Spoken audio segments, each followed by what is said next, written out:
HPV ವ್ಯಾಕ್ಸಿನಿಂದ infertility ಬರುತ್ತೆ.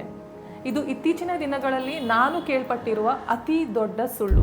ಈ ವ್ಯಾಕ್ಸಿನಿಂದ infertility ಬರೋದಿಲ್ಲ, ಬದಲಾಗಿ ಇದು ಸರ್ವೈಕಲ್ ಕ್ಯಾನ್ಸರ್ ಹಾಗೂ ಇತರೆ 6 ಥರದ ಕ್ಯಾನ್ಸರ್ಗಳಿಂದ ನಿಮ್ಮನ್ನು ರಕ್ಷಿಸುತ್ತದೆ. HPV ವ್ಯಾಕ್ಸಿನ್ ಸರ್ವೈಕಲ್ ಕ್ಯಾನ್ಸರ್ನ ಮೇನ್ ಕಾರಣ ಆಗಿರೋ ಹ್ಯೂಮನ್ ಪ್ಯಾಪಿಲೋಮಾ ವೈರಸ್ ವಿರುದ್ಧ ಫೈಟ್ ಮಾಡುತ್ತೆ.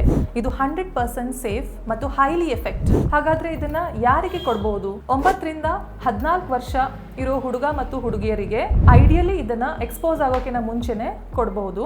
ಅವ್ರ ಇಮ್ಯೂನ್ ರೆಸ್ಪಾನ್ಸ್ ತುಂಬಾ ಸ್ಟ್ರಾಂಗ್ ಇರೋದ್ರಿಂದ ಅವ್ರಿಗೆ 2 ಡೋಸ್ ಸಾಕು. ಆದ್ರೆ ಬೆಸ್ಟ್ ಪಾರ್ಟ್ ಏನಂದ್ರೆ ದೊಡ್ಡವ್ರು ಕೂಡ ಈ ವ್ಯಾಕ್ಸಿನ್ ಅನ್ನ ತಗೋಬಹುದು. 26 ವರ್ಷದವರೆಗೆ ಕ್ಯಾಚಪ್ ವ್ಯಾಕ್ಸಿನೇಷನ್ ಅನ್ನ ರೆಕಮೆಂಡ್ ಮಾಡ್ತಾರೆ.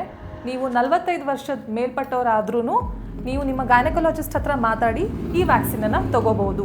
ನೀವು ಪೇರೆಂಟ್ ಆಗಿದ್ರೆ ನಿಮ್ಮ ಮಗುಗೆ ಬೆಸ್ಟ್ ಗಿಫ್ಟ್ ಕೊಡೋದಂದ್ರೆ ಇದೆ. ನೆಕ್ಸ್ಟ್ ಟೈಮ್ ನಿಮ್ಮ ಗೈನಕಾಲಜಿಸ್ಟ್ ಹತ್ರ ವಿಸಿಟ್ ಮಾಡಿದಾಗ ಈ ವ್ಯಾಕ್ಸಿನ್ ಬಗ್ಗೆ ಕೇಳಿ ತಿಳ್ಕೊಳ್ಳಿ.